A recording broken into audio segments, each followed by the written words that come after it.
कोणतंही सरकार नव्हतं, हे उपजत आहे. हे सरकार आदिवासींचं सरकार हे उपजत आहे. ज्या नोकऱ्या आम्हाला मिळायला पाहिजे, ज्या आम्ही स्वतःच आमच्या क्षेत्रात मिळायला पाहिजे, आज आदिवासी पेसा क्षेत्रामध्ये आदिवासी 5व्या अनुसूचित क्षेत्रामध्ये ज्या काही 17 संवर्ग नोकऱ्या आहेत आणि त्या नोकरीवर जे कोणी बाहेरचे नोकरदार आहेत, मी सगळ्यांना या ठिकाणी एक सूचना करतोय. जे काही गावचे सरपंच आले असतील, जे पण कोणी लीडर आले असतील, जे संघटनेचे अध्यक्ष आले असतील, कार्यकर्ते आले असतील, बांधवांनो पहिला आपल्या गावकऱ्यांना जागृत करा आणि आपल्या ग्रामसभेमध्ये एक ठराव मंजूर करा. पहिली गोष्ट, आपल्या निवडणुकीवर बहिष्कार टाका.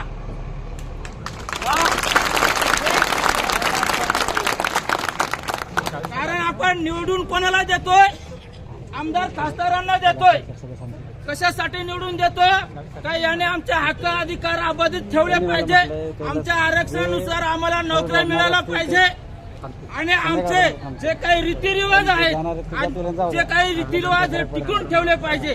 परंतु एकदा यांना निवडून दिलं का या समाजाकडे पाठ फिरून आपल्या पक्षाची गुलामगिरी करणारे नेते आहेत आणि त्याच्यामुळं आम्हाला निवडणुकीची गरज नाहीये. 5व्या अनुसूचीमध्ये निवडणूक लागू नाहीये. जर तुम्हाला पेसा भरती लागू नसेल, तुम्हाला जर पेसा भरती करायची नसेल तर 5व्या अनुसूची शासन आहे आणि या 17 संवर्गामधल्या ज्या नोकऱ्या आहेत, त्या 17 संवर्गामध्ये तुमच्या क्षेत्रामधले नोकरदार सोडून बाहेरचे नोकरदार असतील तर सरकारने ते नोकरदार तुमच्या घरी नेऊन ठेवा, मुंबईला मंत्रालयामध्ये नेऊन ठेवा. 5व्या अनुसूचीमधले नोकरदार सोडून बाहेरचे नोकरदार जे आहेत त्यांनी डायरेक्ट नोकऱ्या सोडा. सरकारने त्यांच्या आपल्या ऑफिसमध्ये जमावा, आपल्या भागामध्ये ठेवू नका त्यांना नोकरीला. बाहेरचे ग्रामसेवक असतील, तलाठी असतील, शिक्षक असतील, कोणी पण असेल बाहेरचे, फक्त 5व्या अनुसूची आणि पेसा काय आपल्या क्षेत्रातले सोडून बाहेरचे जेवढे असतील त्यांना म्हणा, बाबांनो ग्रामसभेनुसार ठराव झालाय, तुम्हाला आम्ही एक निवेदन देतोय, सरकारला पण ते निवेदन द्या. तुम्हाला नोकरीतून आम्ही मुक्त करतो, तुम्ही सरकारला जाहीर सामील व्हा, सरकारला रिपोर्ट करा, तुमच्या ऑफिसला रिपोर्ट करा का आम्हाला गावामध्ये ग्रामसभेनुसार नोकरीवर बंदी केलेली आहे आणि आम्ही आता सरकारचे जे काही तुमचं ऑफिस असेल तिथं जमा व्हा आणि त्या जागेवर आपला माणूस उभा करा नोकरीला. कशाला नोकऱ्या मागायच्या सरकारकडे? कशाला आंदोलन करायचं? स्वशासनमध्ये 5व्या अनुसूचीमध्ये जर आमचे हक्क आहे, जर त्याच्यावर सरकारने 5व्या अनुसूचीनुसार आणि आपल्या राज्यपालांनी जर एक JR काढलेला आहे, तो JRची तोडमोड करून, पेसा भरतीची तोडमोड करून जर आमच्या नोकऱ्या घालवत असतील तर आम्हाला तुमच्या नोकऱ्या सुद्धा घालवता येतात. आम्हाला सुद्धा आमचा अधिकार आहे. 5व्या अनुसूचीनुसार आमच्या क्षेत्रामध्ये आमचेच नोकरदार पाहिजे. तुमचे नोकरदार तुमच्या ऑफिसला जमा करा. काहीच गरज नाही तुमच्या नोकरांची.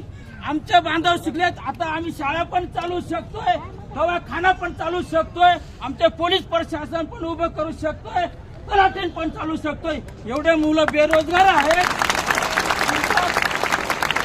तुमच्या गावात एक तलाठी जे आहेत बाहेरचे, त्यांना बाबा मुंबईला मंत्रालयामध्ये भाऊ रिपोर्ट कर. तुमच्या गावातले पोरं शिकलेले आहेत, त्याला तलाट्याचं काम द्या. कोणाला शिक्षक नाही त्याला शिक्षकाचं काम द्या, ग्रामसेवक बनवा. एवढे पोरं शिकलेत, हे काम नाही करू शकत का? करू शकतात. फक्त 5व्या अनुसूची आणि पेसा कायदा आणि ग्रामसभेचा अधिकार अवलंबा तुम्ही. आणि निवडणूक घ्यायचीच गरज नाहीये. काय कशाला पाहिजे आमदार खासदार? आपल्याला आपली ग्रामसभा डायरेक्ट सरकारशी कनेक्ट पाहिजे. डायरेक्ट सरकारशी कनेक्ट.